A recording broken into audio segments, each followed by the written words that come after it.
제가 너무너무 사랑에 맞이하는 영화 빅쇼트입니다.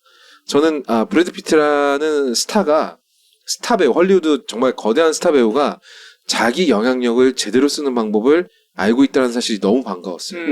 이 영화에 크리스찬 베일이 등장하고 또 이름 까먹었네. 어쨌든 유명한 배우들이 줄줄이 등장하고 라이언 고슬링도 등장하고 정말 수많은 배우들, 그리고 마고 로비 같은 카메오 막 나오고 이런 거야말로 정말 브래드 피트라는 사람이 대중의 사랑을 받아서 빅스타로 성공을 한 다음에 사생활은 좀 들어볼지라도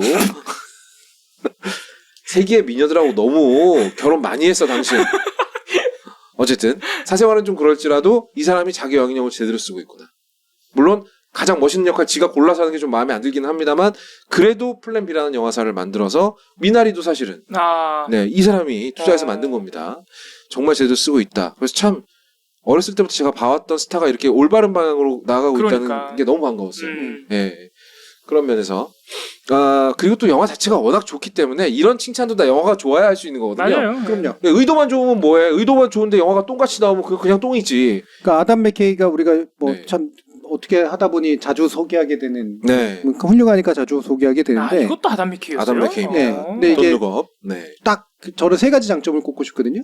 하나는 유쾌함이 있다. 맞아. 그렇죠? 굉장히 비극적인 사건임에도 불구하고 유쾌함이 있다. 이게 사람을 기쁘게 끌어들이는 요소가 있고요. 근데 유쾌함이 있다 보면 정보 전달이 약해지거든요. 근데 이거는 유쾌한데 정보 전달이 굉장히 강해요. 맞아. 오히려 유쾌해서. 중간에 그래서 정말 초강수를 쓰거든요. 그냥 아예 설명맨을 등장시켜버려. 뭔지 알아. 그러니까 우리나라가 주식 투자 영화를 만들자 갑자기 정준희 교수님 나오는 거야. 맞아. 그래서 공매도. 공매도가 궁금하니? 막 이러면서 설명을 막 시작하는 거야. 근데 그게 영화의 흐름에 별로 영향을 안 줘. 맞아. 그러니까 이게 놀라운 점. 약간 쇼처럼. 앞에서 유쾌함을 깔아놓으니까 그게 전혀 어색하지 않게 다가오는 거지. 거기다가 맨 처음에 등장하는 사람이 누구야? 마고 로비야. 마고 로비가 또 뭐 하면서 등장해? 거품 목욕하면서 등장해. 맞다. 여기 어떻게 불만이 있을 수가 있냐고. 갑자기 왜 기준이 글로 바뀌었는지 모르겠네. 아니 이거 진짜 정확하게 아담 맥케이가 정확하게 알고 있는 거야. 그렇지. B급으로 주목을 만들어내는 게 정당성이 있는 거죠. 이런 식의, 그렇게 해도 돼. 이런 식의 개입이라면 얼마든지 환영이다. 이게 너무 얄미울 정도로 너무 잘하는 거예요. 그러니까 저는 이 친구가 참 천재 감독이구나라고 생각한 게 이게 정말 이해하기 힘든 사건인데 이거는 이 파생 상품의 구조라고 하는 거는 전문가도 잘 모르는 건데 이게 파생을 나와서 만들어진 모래성인데 그거를 그렇게 깔끔하게 설명을 하다니. 카지노 설명 장면 진짜 기가 막혔어요. 기가 막혀요. 이거는 진짜 이렇게 파악력이 좋은 사람이구나. 그러니까 파악력이 좋지 못하면 이렇게 못하거든요. 요점을 간추리는 능력이라니까. 대단해. 보통 그러면 제가 늘 지향하는 게 그거잖아요. 최대한 대중적으로 얘기하되 정보 손실은 없게 하고 싶다. 이게 내가 원하는 거거든요. 근데 전 이걸 보면 이렇게까지 정보 손실이 없이 재밌게 얘기할 수 있나? 라는 생각. 그 마지막에 세 번째가 뭐냐면 근데 이게 미국의 약점이거든요. 미국의 쪽팔림이죠 사실은. 정확히 말하면. 그리고 어떤 경제학자도 사실 여기에 대해서 대놓고 정확하게 분석하고 반성하지 못했어요. 못했습니다. 예측도 못했어요. 예측도 못했죠. 그리고 어떤 정책자도 못했어요. 맨 나중에 물론 잠깐 나오잖아요. 이제 맨 나중에서 어떤 규제제도 좀 바꾸고 뭐 어쩌고 저쩌고 이렇게 얘기 나오잖아요. 그런데 이게 한 1인의 정말 뛰어난 공매도를 친 사람의 어떤 성과잖아요. 그러면 그 사람이 또 얘기를 하잖아. 내가 남의 어떤 망가짐으로 내 부를 얻은 것에 대한 어떤 자책 이런 것도 일부 얘기하잖아요. 스티브 카렐의 모습이 정말 대단했어요. 마지막에 그 커피잔 앞에 놓고 내가 이렇게 돈을 버는 게 맞나? 이 생각 계속 하는 거죠. 그렇죠. 그리고 또 브래드 피트가 그래서 브래드 피트가 제일 멋진 영화 골라서 한다는 거예요. 브래드 피트가 여기서 가장 핵심적인 대사를 치거든요. 몇 %가 떨어지면 경제 지수가 몇 % 떨어지면 몇 명의 사람이 죽어. 그러니까. 근데 지금 그거에 기대서 돈을 번 거야. 그러니까 좋아할 수는 있지만 춤은 추지 마 이놈들아. 그렇지. 라고 얘기하잖아. 일가를 하죠. 일가. 너무 멋있는 거야. 순간 남자를 보고 내가 이렇게 좋아. 와 너무 멋있다. 그러니까 저는 모든 직업에 윤리가 있다라고 제가 얘기를 했잖아요. 그리고 윤리 없는 직업은 있을 수가 없다라고 얘기를 했잖아요. 그게 도덕하고는 다르다라고 얘기하는 게 뭐냐면 돈을 벌더라도 예의가 있어야 되는 거예요. 내가 번 돈이 어떻게 번 돈인가를 알아야 돼. 이 감각이 없으면 이 사태가 나는 거예요. 서프라임 모기지 같은 그런 사태가 나는 거예요. 근데 그 메시지를 아주 짧고 굵게 전혀 이렇게 이렇게 쓸데없는 감독의 간섭이나 배우의 대사치기 이거로 하지 않고 너무나 자연스럽게 녹아냈더라고요. 그렇게 굉장한 미덕을 가지고 있다. 저는 사실 아담 맥케이 감독의 모든 영화를 다 대부분 좋아하긴 하지만 이걸 위해서 아껴둔 것도 좀 있고요. 네. 저는 이 영화만큼은 대단히 교과서적으로 잘 만들었다. 네. 이 사람의 교과서. 영화 내용을 우리 봉우리가 서머리를 해두도록 하겠습니다. 아니, 그런 시간이 없어요. 이런 위대한. 그러니까 영화에 짧게 대해서. 해주세요. 그러니까 이 주인공들이 사실 이 주택담보부 대출로 파생 상품을 엮은 그 복잡한 상품들이 가치가 떨어질 것이라는 걸 안 게 한 3명 나오는 거잖아요. 네. 그래서 사실 이 사람들만 알아서 돈을 버는 거잖아요. 근데 이 사람들이 그걸 알아챘기 때문에 공매도를 한 거거든요. 그렇죠. 이거는 분명히 부실성이 너무 커서 떨어진다. 근데 왜 그 세 사람만 이해를 그걸 알아차리지 못했고 남들은 다 말도 안 되는 거라고 하는지는 영화에서 그 세 사람만 알아차리고 알아차렸죠. 남들은 그렇죠. 몰랐는가. 네. 그렇게 얘기 안 했으면 반대로 얘기했어요. 알아차리지 못했고. 막 이러면서. 마음이 급해가지고 예. 왜 미국의 대부분의 사람들이 알지 못했는지는 이제 영화의 그런 배경들이 잘 나오고 네. 그때는 엄청나게 핫한 상품이었으니까. 그러니까. 예. 네. 실제로 여기서 크리스찬 베일이 연기한 사람 있지 않습니까? 이 사람은 이걸로 큰 돈을 벌고 난 다음에 미국 정부로부터 끊임없는 수사를 받았습니다. 맞아요. 당신 뭐 알고 투자한 거야? 네. 네가 혹시 조종한 거 아니야? 네. 근데 아무리 파도 나오는 건 없거든? 그래서 너무 시달려서 지금은 이 사람이 어디에 투자를 하고 있느냐? 식수에 투자를 하고 있대요. 네. 야, 투자처를 잘 잡았죠. 그렇지. 네. 아무튼 네. 그러니까 그 처음에 그 크리스찬 베일이 맡고 있는 여기서 시작을 해요. 이 사람이 사실 금융계 왕따예요. 별로 이렇게 사회성도 있는 사람도 아니고 그냥 혼자서 하루 종일 차트 들여다보는 차트 덕후지. 네. 약간 너드 같은 사람. 네. 네. 대놓고 너드죠. 네. 그 아무도 안 듣는 약간 네. 대놓고지. 대놓고 너드잖아. 아니, 너무 잘생겼어 너더라고 하기엔. 그래서 그래서 일부러 최대한 못나 보이게 하고 나오잖아. 아무도 안 듣는 90년대 그 헤비메탈 듣고 앉았잖아요. 맞아요. 네. 어쨌든 막 듣다가 차트를 보다 보니까 뭔가 이상한 거야. 어라? 이거 지금 너무 위태로운데? 부실성을 바로 알아챘죠 이 사람은. 엄청나게 많은 차트를 보고 알아챘죠. 네. 바로 알아채지 못했어. 무슨 무당도 아니고 말이야. 아니, 그러니까 그 3명의 주인공 중에 제일 먼저 알아챘죠. 네. 바로 교정 나가는 거 되게 싫어하면서 바로 교정해. 좀 봤나 보다요. 좀 봤지 마. 그러니까 영화 유튜브 하고 있지. 자식이. 어쨌든 이거를 동시에 눈치챈 사람이 몇 사람 있어요. 그리고 라이언 고슬링 같은 경우에는 정말 대놓고 양아치인데 이것도 이 사람도 안 거죠. 이 사인을 보고 설득력이 있다고 판단한 거예요. 그래서 투자 회사를 운영하고 있던 스티브 카렐을 이어다 붙입니다. 더 많은 자본을 끌어다 공을 치려고. 네. 그리고 또 한 명 있죠. 마지막 한 사람 누구죠? 아, 그 배우 이름을 물어보면 제가 몰라요. 그냥 누군지 표현만 해봐. 그 웃긴 역할 많이 하는 분. 아니야, 이게 시골에서 투자 회사를 운영하고 있는 두 명의 청년이죠. 맞아요. 네. 그렇죠. 그래서 이 두 청년이 자기 힘으로는 좀 이게 안 될 것 같으니까 누굴 끌어들여요? 브래드 피트를 끌어들입니다.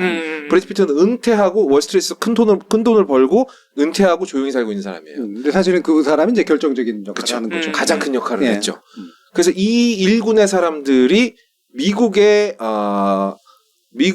부동산 대출 시장이 폭삭 가라앉을 거라는데 역배를 겁니다. 그렇죠. 얼마나 재밌겠어요, 여러분. 이때 부동산 호황기였기 때문에. 그치, 대호황기였거든요. 네. 그때는 강아지 이름으로도 막 집을 사고 스트리퍼가 물론 스트리퍼라는 직업을 천대하는 건 아닌데 근데 아무래도 수입이 불안정하죠. 네. 안정적인 수입이 아니잖아요. 근데 이 사람이 막 집을 한 3채씩 갖고 있고. 그렇죠. 그렇죠. 사실은 현장 탐사를 가죠. 네. 그러니까 왜냐하면 차트만 보고 숫자만 봐선 이해가 안 가는 것들이 있으니 현장 가서 알잖아. 저런데 대출을 해준다고? 1호부선 대출하고 1호부선 집 산다고? 그리고 또 하나 또 사겠다고? 그래서 산 집에 가보니까 수영장에서 악어가 기어 나오질 않나. 전혀 관리가 안 되고 있는 거야. 근데 여기서 막 여기다 걸어서 이 파생 상품 또 걸어서 거기다 투자하고 또 파생 상품 걸어가지고 여기다 또 투자하고 모래성을 쌓아놓은 거지. 그래서 여기서 라이언 고슬링이 아주 알아듣기 쉽게 젠가로 설명을 합니다. 지금 밑에 주주들 다 빠져나가고 있어. 좀 있으면 무너져. 투자해. 라고 얘기한 거죠. 그리고 얼마 안 가서 처음에 이거 공매도 친다고 했을 때 은행에서 엄청 뭐라 그래요? 당신네들 돌았어요? 네, 미쳤냐 그래. 미국의 부동산 시장이 망한다고? 이게 아마 지구상에서 가장 늦게 망할 텐데? 라고 했는데 정말로 다 망합니다. 왜냐면은 그 주인공들이 차트를 볼 때는 사실 굉장히 미세한 부분에서 이상한 점을 찾아낸 거지. 다른 전문가들 예를 들어서 되게 유명한 그런 투자 전문 그 분석 업체들 있잖아요. 제 이름을 까먹었는데 그런 데서 골드만삭스. 네. 그런 데서도 사실 차트만 보고서는 이상하다고 생각을 못했거든요. 거기서 중요한 포인트가 또 하나 나오죠. 경제 전문 기자들이 역할을 못한 거예요. 전혀 분석을 나름 한다고 했던 전문가들이 전혀 그걸 알아채지 못한 거예요. 예를 들면 애널리스트는 투자를 안 해야 되잖아요. 왜? 자신의 분석이 잘못될 수가 있으니까. 독립적으로 있어야 되니까. 그렇죠. 펀드 매니저하고 애널리스트는 그래서 다른 거잖아요. 그리고 또 경제 전문 기자들은 그래서 스스로가 주식 투자를 하거나 펀드에 들면 안 돼. 눈이 흐리니까. 이게 윤리라고 아까 얘기했던 직업 윤리라고. 이게 옳고 그름을 떠나서 눈이 흐려지기 때문에 생기는 현상이거든요. 근데 거기에 기자가 이제 나오지만 월스트리트인가 이코노미스트 같은 그 기자가 나오지만 이코노미스트일까요? 네, 그 기자가 정보를 받아서 뭔가 역할을 하긴 했는데 실질적으로는 전체 경제 전문 그렇게 난다긴다는 기자들이 이 문제를 못 짚은 거야. 왜? 신용평가 회사라든가 이런 것들하고 막 연결되고 막 그래가지고 서로 간에 일종의 이익고리가 있었던 거죠. 그 이게 끄트머리에 또 달려 있었기 그렇죠. 때문에. 예. 그러면서 약간 양심에 꺼려하는 모습들이 이제 나오잖아요. 예. 그리고 여기서 이제 가장 많이 행동하는 사람이 스티브 카렐이 맡고 있는 마크 바움이라는 사람이에요. 이 사람은 실제로 그 라스베가스에서 열리는 그 뭐라 그래? 심포지움이라고 해야 돼? 이런 데 가가지고 직접 얘기도 합니다. 그러니까 이 사람은 정말로 큰 숏을 쳐서 큰 돈을 버는 게 목적이 아니라 찾아보니까 진짜 개판으로 돌아가고 진짜 위험하다는 얘기를 하고 싶었던 그러니까 경적을 울리고 싶었어. 나는 정말 이걸로 돈 벌고 싶지 않으니까 니네 지금이라도 정신 차려라. 니네가 지금 얘기하고 있는 게 성공 확률이 얼마일 것 같아? 제로야. 라고 말을 하잖아요. 근데 저는 그런 사람이 물론 있겠지만 좀 대단하다고 생각 들더라고요. 그런 용기가 있다고? 그러니까 지가 봐도 너무 황당하니까. 그러니까. 그리고 이게 이제 한번 무너지면 경제가 장난 없이 무너지는 거고 그건 자기가 아무리 돈을 벌어도 굉장한 죄책감이 드는 상황이잖아요. 그러니까 그 정도만 돼도 약간 양심 세력 아니에요, 그래도? 그럼요. 그러니까 브래드 피트가 하고 있던 생각을 스티브 카렐도 똑같이 하고 있던 거고 스티브 카렐은 현직이기 때문에 목소리를 내본 거예요. 물론 개무시 당했지만. 그 사람 잘리지 않나? 어떻게 되죠? 스티브 카렐은 그냥 큰 돈을 벌어요. 큰 돈을 자기 벌어요? 회사와 함께. 중간에 이제 그걸 투자했던 데들이 투자금을 회수하려고 하죠. 맞다, 처음에 맞다. 효과가 잘 안 나타나는 것 같으니까 맞아. 이거 니네 너 정말 맞아? 공매도를 쳤는데 안 떨어지니까. 그래, 좀 있으면 이제 잘릴 것 같은 그런 상황에서 결국 빵 하고 떨어지니까. 맞다. 그리고 이제 크리스찬 벨 같은 경우에는 되게 씁쓸해하면서 자기 투자금으로 번 돈을 적는데 적어놓어요. 어마어마한 숫자를 안 적어냅니다. 끝나. 숫자가 끝나질 않아. 그리고 이 영화랑 같이 보시면 또 좋은 영화가 마진콜이라는 영화. 마진콜. 예. 이것도 나중에 따로 다루면 좋을 텐데 이거는 여기 빅쇼트에 등장한 인물들은 그래도 마지막 양심은 있잖아요. 마진콜에 등장한 사람은 그런 거 없습니다. 나중에 한번 이건 따로 교수님하고 얘기해 보도록 하죠. 울프 오브 월스트리트 뭐 이런 것도 이제 다 연결은 되지만 근데 제일 전 괜찮은 영화는 이 빅쇼트예요. 네. 마진콜도 충분히 괜찮은 영화고. 네. 근데 이제 빅쇼트 같은 경우에는 이 영화를 보는 사람들의 수준을 우습게 보지 않으면서도 최대한 그렇죠. 최대한 너 잘 모르지 내가 이해시켜 줄게라는 식으로 접근을 하거든요. 그래서 보면서 가르침을 받으면서 기분 나쁘지 않아. 그 점이 가장 훌륭하고 가르쳐준 사람이 마고 로비라니까. 가르침 받아야지 그러면. 마고 로비가 참 또 신선할 때 나왔죠. 네. 나이다 뭐 어떤 가장 리즈 시절일 때. 그 전작이 바로 울프 오브 월스트리트였기 때문에. 네. 이 모든 똥을 전 세계 금융권이 다 나눠 먹은 게 되는 거죠. 그렇죠. 네, 전 세계가. 그때 실제로 전 세계적 금융위기가 왔으니까. 그리스 망해가고 그랬어요. 그러니까 우리나라는 이게 여파가 좀 적지 않았습니까? 그러니까 우리나라는 이 여파를 IMF 때만큼만 안 맞았죠. 그렇죠. 근데 받긴 받았다고. 받긴 받았죠. 그때도 부동산가 엄청 같이 떨어지고 뭐 직업을 막 엄청 잃고 그 정도까지는 아니었었지만 여러 가지 이제 환율도 굉장히 불안정해지고 막 이제 그랬었으니까. 근데 제가 전에 한번 이명박 정부가 그나마라도 관리를 아주 못한 편은 아니다. 이 정도는 그래도 인정해줄 필요가 있다라고 얘기했는데 되게 싫어하시는 분들 계셨던데 평가는 물론 여러 가지 근거를 따라 달리하지만 저는 굳이 말하면 그것도 그렇게 쉬운 관리는 아니었다라고 봐요. 근데 우리나라가 물론 IMF를 한번 맞고 나름대로 체질을 좀 튼튼하게 하면서 그리고 저 노무현 정부까지 거치면서 그래도 경제 체질이 그래도 굉장히 괜찮아진 상태였고 그걸 넘겨받은 게 마침 이명박 정부였는데 이명박 정부의 정책이 잘했든 못했든 간에 적어도 다른 나라에 비해서 훨씬 덜 충격을 받으면서 넘어간 건 있어요. 관리를 했다. 그 정도면 관리 주체로서의 어떤 능력 이런 것들은 전 인정해줄 필요는 있다고 봐요. 왜냐하면 잘못하면 완전 망하거든요. 그렇죠. 완전 박살날 수 있는 상황이었거든요. 그래서 우리나라 사람들이 더 서프라임 모기지에도 관심이 없습니다. 잘 모르기도 왜 터졌는지도 하고. 모르고 뭔지도 잘 몰라요. 사실 이 영화 보기 전까지 저도 몰랐어요. 그러니까 여전히 이제 부동산 시장에 대한 환상이나 이런 게 아직 남아 있는. 아까 이제 이제 미국은 이제 전 세계가 나눠 가진 거 아니냐 이제 요 얘기가 맞다라고 약간 부연 설명하면 어떤 경제평론가 분이 토론 나와서 이제 그런 얘기를 했는데 미국가 지금까지 나오는 경제 위기의 어떤 순간순간들이 대부분이 어떤 거였냐면 이제 에너지 위기라든가 이런 이제 석유 위기 같은 거 이런 것들하고 주로 겹치면서 이제 나타났다는 거죠. 미국 바깥에서 일어난 일들이 있는데 그 중에 몇 건은 미국에서 이제 일어난 미국 책임이고 미국에서 일어난 이제 그런 경제적 파급 효과였다. 근데 문제는 그 미국에서 일어난 것들 이거는 자기들도 되게 호되게 당했지만 주변 애들이 더 호되게 당했죠. 근데 자기는 달러가 있기 때문에 더 빨리 극복한. 그렇지. 달러 찍어내면 되니까. 그런 식으로 해가지고 위기를 넘겼기 때문에 어떤 면에서 보면 자신으로 인해서 생긴 고름을 전 세계가 나눠갖고 그 틈을 타고 미국은 혁신을 하는. 혁상하고. 이런 방식으로 금융제도도 일부 고치고 막 이런 식으로 그렇게 가는 방법이었다라고 얘기하셨는데 저는 뭐 상당히 맞는 지적이라고 생각을 해요. 근데 미국도 엄청난 타격을 받았거든요. 이게 미국 헐리우드 예술계에 끼친 영향이 어마어마해요. 그러니까 그 아카데미상 받은 영화인데 노매드랜드. 노매드랜드에서 그 여주인공이 마을 하나가 통째로 없어지잖아요. 서브프라임 모기가 터져서 그런 거거든요. 그러니까 그 이야기는 여기서부터 시작되는 거예요. 그렇죠. 그러니까 수많은 사람들이 집을 잃고 직장을 잃고 심지어 무슨 트레일러 파크 같은 데 모여 살고 막 이렇게 돼버렸잖아요. 그럼 실제로 미국에서 금융권 사람들은 전혀 피해를 안 보고 마진콜에서 우리가 본 것처럼 그거 다 싼 가격에 옵션 다 넘겨버리고 자기네들 튄 거예요, 그냥? 그러니까 물론 이제 금융권에서도 이제 이런 이제 그 물려가지고 이제 손해 본 애들, 뭐 그 중에 이제 예를 들면은 잘리거나, 직장을 잃거나, 그죠, 직장을 잃거나 아니면은 상당히 자기 투자한 돈이 막 날아가 버려가지고 이제 뭐 이를테면 목숨을 끊는다거나 이런 식의 일들 충격은 있었죠. 있었는데 이제 일단 처벌을 당한 상황은 없고 원래 벌다 잃다 그러는 거 아니에요. 네, 그렇죠. 골드만삭스가 망했냐고. 그러니까. 안 망했죠. 그러니까. 대표적인 투자자나 투자자문처나 또는 심지어 신용등급이라 관리회사나 이런 애들이 요건 죽사랑해 먹었지만 안 망했어요. 안 망했고 그렇다고 수익률이 엄청 떨어져가지고 갑자기 비실비실해졌냐? 아니라고. 물론 정말 사기친 회사들 이런 애들이 이제 날라갔어요. 리먼 브라더스 그때 아마 망했죠. 그렇죠. 부동산 거품이라면 우리나라도 만만치 않은데. 근데 우리나라는 그런 파생 상품이 그렇죠. 그 정도까지는 없죠. 없지 않습니까? 2차, 3차 파생 상품. 그렇죠. 우리는 파생 상품을 키울 만한 능력도 좀 없고요. 그쪽이 다행이네. 그리고 시장이 너무 안 커요. 그러니까 그렇기 때문에 이 파생 상품은 바깥에 이미 만들어진 굉장히 복잡한 여러 가지 상품들이 있기 때문에 거기에 그냥 물고 들어가 있지. 자기도 파생 상품에 일부러 끼어 들어가 있고 이제 이런 식으로. 그러면은 만약에 이제 우리나라 계속 수많은 사람들이 경제 전문가들이 하는 얘기는 다 다르잖아요.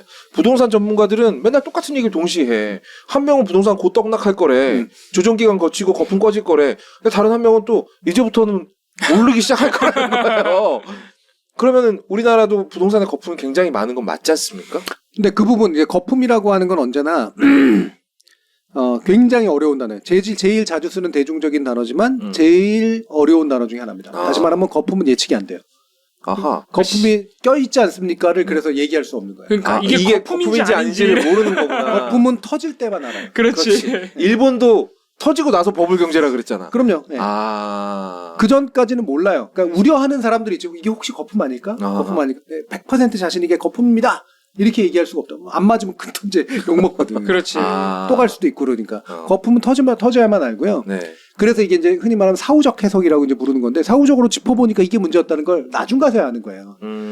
예를 들면 지금 이 영화의 이제 주인공이었던 사람은 심각한 문제가 있다는 걸 먼저 알아낸 사람인데 그게 천재적인 측면이 있는 거지. 대부분의 다른 천재들은 몰랐으니까. 그 얘기는 이 파생 상품의 구조 자체가 그 당시 너무나 자연스럽게 보인 거예요. 이거 모두가 다 심지어 자연스러웠으니까 했겠지. 그 영화 대사에도 아마 나오는 것 같은데 이게 수학의 정수 뭐 이렇게까지 표현을 했었어요. 그러니까 이제 파생 상품 만들 때 언제나 수학자 이런 사람들이 붙어가지고 새로운 모형 상품을 만들어서 이게 얼마만큼의 돈을 만들어낸지를 따지거든요. 그 굉장히 뛰어난 그 금융공학이 작동을 하죠. 그리고 그것도 왠지 될 것 같고 될 때도 많고. 근데 안 되는 건 나중에 보면 현실하게 맞부딪혀서 결국 안 되는 게 드러나 증명될 뿐이야. 그러면은 실패로서 증명되는 거죠. 그렇죠. 성공하면 그냥 그대로 가는 거고. 모르는 거죠. 아예 모르는 거지. 모르는 거지. 그러니까 어떻게 될지 모르는 거지. 이게 누군가의 실험의 결과라는 사실을 아예 모르는 그냥 가는 거. 경제 구조가 되는 거고. 거품은 터져봐야 아니까. 그러니까 제가 흔히 얘기하는 게 뭐냐면 그나마 의사들은 이렇게 배를 까볼 수가 있잖아요. 그렇죠. 까봐서 암세포를 눈으로 볼 수 있잖아요. 그렇죠. 근데 대부분 배를 못 간다고 쳐봐. 그럼 암세포가 암이 돼 있는지를 어떻게 알아요? 뭐 대충 눌러보거나 조직 검사를 하거나 뭐 이러겠죠. 예를 들면 이제 뭐 비춰보거나 뭐 그쵸, 엑스레이 찍거나 MRI 찍거나 뭐 또는 초음파를 하거나. 근데 그게 내장인지 암인지 경험이 있어야지 알잖아요. 그렇죠. 그리고 또 이렇게 막 피 뽑아가지고 수치가 많이 올라갔네. 암이 있으면 올라가는 수치야. 간접적으로 아는 거예요. 지표들을 통해서. 징후를 알죠. 징후를. 그래서 대부분은 확인해가지고 잘라내기 전까지는 네. 사실은 다른 지표들을 통해서 이건 암일 것이다라고 짐작을 하는 거예요. 요즘 물론 이제 조영술도 좋아지고 그쵸, 그러니까 그쵸. 이제 훨씬 정교해졌지만 네. 굳이 말하면 경제학이라는 단계는 이 의학의 옛날에 이렇게 청진기 단계예요. 아니면 피 뽑아 보든가. 청진기와 네. 피 뽑아가지고 검사하는 단계. 네.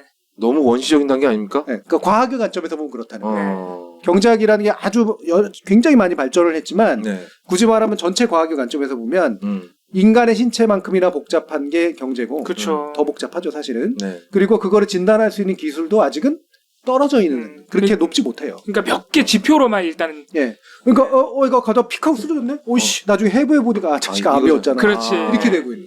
아, 바이탈 사인이 있었는데 우린 몰랐네. 그러니까 아직도 네. 그런 상황이라는 거죠, 사실은. 예. 네. 어려운 그러면 상황이다. 더 발전할 여지가 있다는 뜻이기도 하잖아요. 그렇죠. 예. 그러니까 사실은 그 서프라임 모기지 사태를 보고 파생 상품의 위험성을 어느 정도 알았기 때문에 규제 수단도 조금 생기고 그다음에 그걸 계산하는 방법이라든가 이런 것도 생기고 이제 이런 거죠. 네. 그런데 또 다른 데서 또 새로운 상품이 또 무슨 문제를 만들지는 또 아직은 모르는 거예요. 아, 그러네. 하지만 금융은 계속 움직여야 되니까. 계속 움직이고 계속 뭔가 발전하죠. 사실 이 영화 자체가 설명하는 영화이기 때문에 추가 뭐 부가 설명, 부가 감상 이런 거보다는 그냥 좋은 영화니까 많이들 보셨으면 좋겠다 정도만 하면 되고요. 이 영화의 훌륭한 점은 우리가 앞에서 다 얘기를 했기 때문에. 네. 그래서 서프라임 모기지가 그 이후에 어떤 방향으로 흘러갔는지는 교수님께서 말씀해 주셨기 때문에 네. 사실상 이 영화의 얘기는 할 게 많지는 않아요. 앞에서 또 그 숏과 공매도 이제 네, 얘기를 네. 했었기 때문에 사실은 네. 그걸 설명하려고 가져온 또 영화이기도 한데 네. 아니, 그러니까 공매도 이해 안 가시면 이 영화를 봐도 된다. 네. 그렇지. 그러니까 이해- 사실 네, 네. 정확히 이해할 수 있다. 서프라임 모기지도 정확히 이해할 수 정확하게 있다. 이해할 수 네. 있습니다. 네. 그러니까 일부분만 이해하게 될지는 몰라도 잘못 이해하는 건 그렇지, 아니에요. 그렇지. 그럼요. 뭐 하는지 네. 정확하게 알아요. 네. 그러니까 예를 들면 이것 때문에 이거 알고서 판상품 투자하시면 안 되고요. 네. 아, 투자할 마음 싹 사라집니다. 그럴 만한 사람은 없을 것 같은데. 왜 그때 미국에서 그런 사태가 났는가? 그렇지.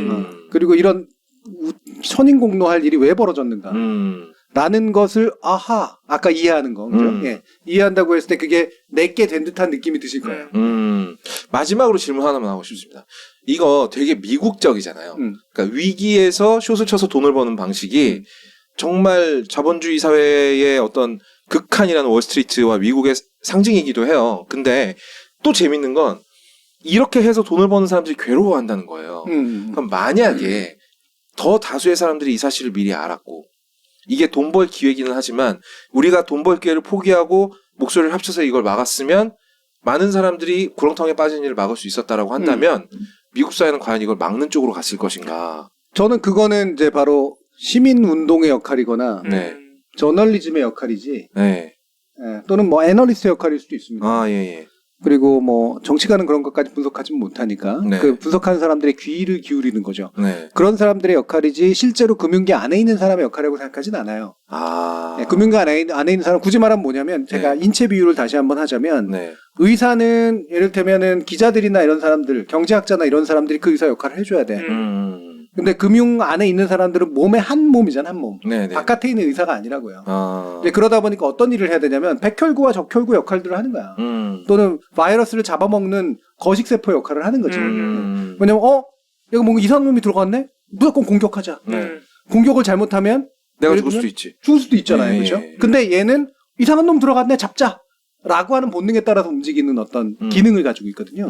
그 기능 덕분에 감염돼서 죽을 확률이 훨씬 떨어지는 거야. 아. 근데 만약 이 기능이 사라지고 이 기능이 백혈구가 갑자기 바깥으로 걸어 나와서 네. 자, 의사 선생님 일로 좀 와보세요. 라고 하면 그건 운동가로 바뀌는 거죠. 그래서 거기에 대한 양심의 가책이라든가 이런 반성이나 성찰을 하는 건 인간으로서는 충분히 높은 덕성이고 필요한 일인데 금융 안에서 그거를 하려고 한 역할을 한다? 어려울 겁니다. 그럼 이 사람들이 할 수 있는 최선의 일이라 봐야 언론에 흘리거나. 그렇죠. 네. 네. 뭐가 좀 이상한 것 같아. 라고 네. 흘려주거나, 투자도 하면서도 네, 네. 흘려주거나. 그래서 실제로 이제 그 저널리스트 만나가지고 얘기하고 막 이러잖아요. 그리고 또는, 뭔가 금융가이나 이런 데서 실제로 뭔가 불법성이 발견된다면 그걸 신고를 하거나. 근데 이거는 사실 불법성까지는 아니었거든요. 그렇지. 모래성. 관습이었지. 네. 예. 모래성이었지. 제가 이제 이 영화를 보면서 이런 거죠. 제가 아까 브래드 피트가 되게 멋있다라고 말씀드렸잖아요. 근데 멋있다라는 감정 뒤에 한 발짝 멀리 떨어져서 보면 잠깐만. 쟤가 뭐가 멋있어? 쟤도 돈 벌었어요. 야, 쟤도 멋있는 척만 할 뿐이지. 멋진 말만 한마디 했을 뿐이지. 남들이 망하는 걸로 돈 번 놈인 건 똑같잖아. 자기도 똑같아, 사실은. 근데 교수님 말씀을 듣고 나니까 이건 그 사람으로서는 어쩔 수 없는 그렇지. 일이죠. 네. 현상이 벌어지면 그 현상에 반응할 수밖에 없는 거니까. 그 숏이 그때 먹히지 않았으면 아마 거품은 더 커졌을걸요? 그렇죠. 왜냐면 어쨌든 그 공매도가 작동을 했기 때문에 이게 알려진 거지. 알려지고 네, 터진 거지. 일찍 꺼진 거지. 네, 그래도 일찍 상대적으로 터졌죠. 일찍 꺼진 거지. 아. 더 꺼졌을 가능성이 네. 높죠. 그러면. 그럼 더 큰 트럼프가 훨씬 피해들이 있을 컸겠군요. 테고. 네. 그리고 사실 저는 그걸 정확히 뒤집어 말하면 투자사들이 돈을 버는 거는 그러면 순수하게 자기 능력으로 돈 버는 건가? 타고 올라가서 버는 게 훨씬 많죠. 그렇죠. 네. 예. 그러니까 뭔가 거품에 기대서 벌고 있잖아요, 이미. 예. 그러니까 마치 장을 키운 사람들은 죄가 없는 것 같지만 거기에서부터 이미 원죄들이 형성된 거거든요. 그리고 사실은 제가 전에도 한번 이런 얘기를 했지만 전문가들이 이렇게 얘기해요. 주식시장은 우리는 투자라고 얘기하고 뭔가 경영과 연관된 거라고 하지만 근본적으로는 도박이라고. 올라간다고 베팅하느냐 떨어진다고 베팅하느냐. 결과로 돈 버는 건 말로는 뭐 기업을 사랑하고 기업의 어떤 미래 가치를 보고 막 투자해주고 이런다 그러지만 네. 효과가 그럴 뿐인 거지. 네. 거기 장에 들어가는 사람들의 태도는 뭐예요? 돈 내가 벌려고. 돈을 맞아. 벌거나 내가 네, 돈을 돈 넣고 잃거나 돈 아니면. 먹기야. 그래서 그 사람들은 또 자기 돈만 들고 있었던 것도 아니잖아요. 네. 그렇죠. 수많은 투자자들의 돈을 같이 들고 있었던 거니까. 내가 돈을 딴 건 누군가가 잃었기 때문이거든, 사실은. 물론 기업 가치가 올라가서일 수도 있지만 누군가가 전반적으로 보면 누군가 잃어서예요. 특히나 지수 변동이 별로 없는데 누군가 따고 누군가 잃는다는 얘기는. 그렇죠? 그럼 이거를 도덕의 관점에서 바라보면 이해가 안 되죠. 누구나 다 나쁜 놈이 될 수밖에 없는 그렇지, 시장이니까. 확실히 현대사회는 가치 판단하기엔 너무 많은 굉장히 가치들이 어렵습니다. 있어요. 그래서 네. 이 안에서 그래서 이해라고 제가 얘기할 때 이해가 안으로 들어가면 정말 어려운 게 다 이해가 됩니다. 그렇지. 이유가 다 있어요. 네. 네. 그래서 이해를 하고 나서 밖으로 빠져나와야 돼. 그래서 의사로서 의사의 역할을 해야 되고 네. 예를 들면 저널리스트 역할을 해야 되고 규제자로서 규제자는 역할을 해야 돼요. 냉정하게. 그러지 않으면 얘가 망가지거든. 근데 이게 주는 교훈이라는 건 딱 뭐냐면 이걸 경제학자들이 예측 못하고 이런 문제도 중요하지만 결국은 경보 시스템들이 어디선가 작동했더라면 좀 더 일찍. 그렇지. 그렇죠? 그리고 좀 더 덜 피해를 입히면서 규모를 줄여가면서 됐을 거라고. 네. 네. 근데 결국 최종 수단이 숏이 작동해서 벌어진 일이잖아요. 마지막 그렇죠. 수단까지 가서야 알게 된 그게 거구나. 이제 내부자들이 하는 투자의 일환으로 가서야 사실 이게 터졌다는 거는 그렇죠. 외부에 있어야 되는 경고 작동이 사실 하나도 안 됐다는 거죠. 그렇지. 내부자에 의해서만 결국엔 터질 그럼 수밖에 결국은 이분들이 무슨 행동을 했건 간에 결국은 터질 수밖에 없는 구조적인 문제가 있었고 그렇죠. 네, 네. 그럼 이분들은 거기 올라타서 돈을 벌었을 뿐인 거잖아요. 거기다 이게 그냥 개인만 착복을 한 것도 아니고 나한테 투자한 수많은 투자자들에게 돈을 벌어다 준 거죠. 그렇죠. 네. 그럼 결국 윤리적으로 브래드 피트는 잘못한 게 하나도 없고 그렇죠. 네, 뭐라고 그렇죠. 할 수가 윤리적으로 없지. 보면 도덕적으로야 속으로 이제 고민할 수 있지. 그게 이제 스티브 카렐의 모습인 네. 거고. 근데 직업 윤리적인 관점에서 보면 이거는 자본시장 안에 굴러가는 어떤 원칙에 의해서 그렇죠. 생긴 뭐 현상이고 불법을 한 것도 아니고. 돈을 번 사람들도 똑같은 그런 윤리적인 딜레마에 처해 있어야 돼요. 누군가의 돈을 뺏어온 건데. 어렵다. 음. 진짜 어려워요. 그러니까 저는 이게 그런 거잖아요. 윤리적인 판단이 어려울 땐 그냥 영화가 재밌다라고 한 발 물러서면 되거든요. 그러니까 저도 이 영화를 보고 나서 이 인물들 하나하나를 이해해 보려는 움직임은 포기했어요. 어느 정도는. 일단 윤리적으로 명확히 잘못한 사람들은 있죠. 이 안에. 관리 책임자들. 관리 책임자들. 그러니까 맞아. 경고를 무시한 사람들. 돈 잘 벌어오네? 네. 근데 여기서 이렇게 왜 보면은 언제나 투자한 사람은 파생상품에 마지막에 투자한 사람은 그 앞에 것의 건실함을 보고 투자하는 거잖아요. 네. 얘는 또 앞에 거고. 문제는 얘가 잘못돼가지고 이게 다 부실인 거잖아. 그렇죠. 거기서 설명하듯이. 예. 근데 사실은 맨 나중에 보는 사람들은 앞에 것만 보기 때문에 못 봐요. 앞에 거를. 더 앞에 걸 못 봐. 그러니까 그 자체로는 합리적 판단을 했다고도 볼 수가 있어. 네. 근데 이게 점점 쌓여갔을 때 이 두께가 너무 두꺼워지면 근본을 볼 수 없는 상태다라고 하는 것. 아무리 파생상품이라고 하더라도 네. 이거에 대한 생각은 누군가는 하기 시작을 했어야 되거든.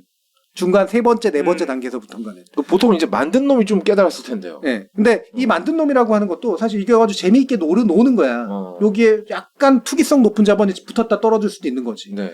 근데 중요한 건 세 번째, 네 번째가 붙기 시작을 한 것들은 여기에 붙은 투자 자본의 어떤 신뢰성을 가지고 붙는 거거든. 얘네들이 그냥 투자했을 리 없잖아. 그럼요. 이런 거. 그렇죠? 그러네. 얘네들이 수익 이만큼 거뒀는데 리먼 지금까지 브라더스가 건전한데 이런 거. 그거 보고 이제 투자를 한 거거든요.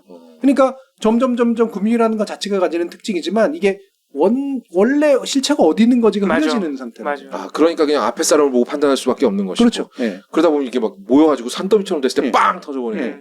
그러니까 이 중간중간에 이제 두께가 두꺼워지기 시작하고 불투명성이 굉장히 극도로 치달으면 파생상품이라는 게 가지는 특성이 그렇기 때문에 어느 순간부터인가는 벽을 뚫고 들어가서 원래가 어떤 거지라고 지금 이 주인공이 했던 것처럼 네네네. 그거를 짚어봐야 돼. 맞아. 판사는 뭐 늘 이런 위험을 안 줄 수밖에 없는 거기 때문에 그거를 해야 하는 어떤 그 레드 팀이라든가 관리 책임자가 사실 그 역할을 안 했다는 얘기고요.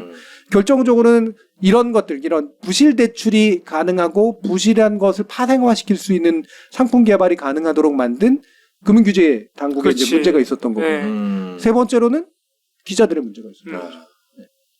거기 얹혀간 거 아니야, 그냥. 그렇죠. 호황 이러면서 얹혀간 거지. 미국의 집값은 절대 꺼지지 않는다. 그래서. 그래서 이거는 각자의 직업윤리가 상당히 잘못 작동한 결과물이다. 그래서 이거는 욕먹어야 된다. 그러니까 인간의 윤리보다 직업 윤리가 작동했더라면 결국은 좀 더 피해를 막을 수도 있었던 일이었다. 그렇죠. 외부자들의. 그렇죠. 예. 그나마 피해를 줄일 수가 있는 거죠. 네. 원래 이런 자본시장이라고 하는 것이 가지는 뭐 약육강식적인 측면이 있어서 언제나 정보 불균형을 이용하는 거기 때문에 피해자가 나올 수밖에 없고 희생자가 나올 수밖에 없지만 아까 제가 예를 들었던 이제 그 코스닥 개미귀신 같은 거는 이건 명백한 불법에다가 심지어는 사기, 증후까지 있는 건데 취약점을 이용해가지고 하는 거잖아요. 이런 것들은 중간에 뭔가가 작동했어야 되는 것들이라고. 이걸 보도한 기자는 그러니까 자기 윤리를 충실히 한 거지. 근데 보도 안 한 사람들이 훨씬 많았을 거라고. 안다고 하더라도 부분만 알고. 에이 뭐 내가 뭐 이런다고 바꿀 수 있나? 뭐 어차피 꾼들은 뭐 저러고 사는 건데. 뭐 어차피 뭐 꾼한테 당한 놈 문제 아니야? 라고 생각한 건 기자로서의 직분을 제대로 안 한 거지. 그렇죠. 또는 심지어 그 안에 말려 들어갔을 수도 있지. 그렇죠. 그 구조 안에. 한몫 잡으려고. 바깥 외부자여야 되는데 내부자가 돼 있었을 수도 있다고. 그런 경우도 있을 수 있겠네. 그런 경우는 윤리적으로 욕할 수 있겠네요. 그렇죠. 욕할 수 있는 거죠. 너 뭐 했어 임마 이렇게 얘기할 수 그렇지. 있겠네. 직업윤리도 못 지킨 거죠. 오히려 거기서 남의 불행으로 돈 번 사람이 손가락질 받는 그 구조는 잘못된 거라는 거야. 그건 어차피 그 내부 안에서의 문제이기 때문에. 결국은 싸움을 한 거지 뭐. 그렇죠. 서로 배팅을 한 거고. 그렇죠. 도박에서 진 사람이 이긴 사람한테 뭐라 할 수 없잖아요. 되게 여러 가지 감정이 같이 듭니다. 그리고 훌륭한 태도는 이걸 다른 사람들에게 스스로 치부를 드러낼 수 있는 용기. 어느 정도 자부심도 있었기 때문일 거예요. 그렇죠. 우리가 아끼는 아메리카가 이렇게 망가지는 꼴을 볼 수 없다. 알겠습니다. 자, 여러분 모두들 빅쇼트 보시기 바랍니다. 그리고 오늘은 12시 32분이 됐네요. 그러면은 방송 러닝타임이 3시간 32분. 이 정도면 플라워 킬링 문의 사용 시간하고 동일합니다. 마틴 스콜세지 감독의 플라워 킬링 문. 우리 오펜하이머 기록은 깼나요? 12시 32분이 됐네요. 그러면은 방송 러닝 타임이 3시간 32분. 이 정도면 플라워 킬링 문의 사용 시간하고 동일합니다. 마틴 스콜세지 감독의 플라워 킬링 문. 우리 오펜하이머 기록은 깼나요? 깼습니다. 너무 길어. 투자 많이 한 사람이나 그런 얘기 할 수 있죠. 그래요? 그러니까 일단은 소담소담 사이를 잘 보라고. 그래. 어떻게 된 거야? 내가 거기서 공매도를 쳤어야 피디님이 화장실 갔다 오겠다. 화장실은 어디로 갔다 온 겁니까? 그러니까 깜짝 놀라서. 네, 우리 상가에 있는 화장실 갔다 온 걸 봐서는 소리가 많이 나는 거예요. 그렇습니다. 참 우리 PD 고생이 많아요. 여기서 싸는 거죠. 말씀하실 이유가 뭐예요? 만약에 저기서 싸면 굉장히 숨죽여서 싸야 되거든요.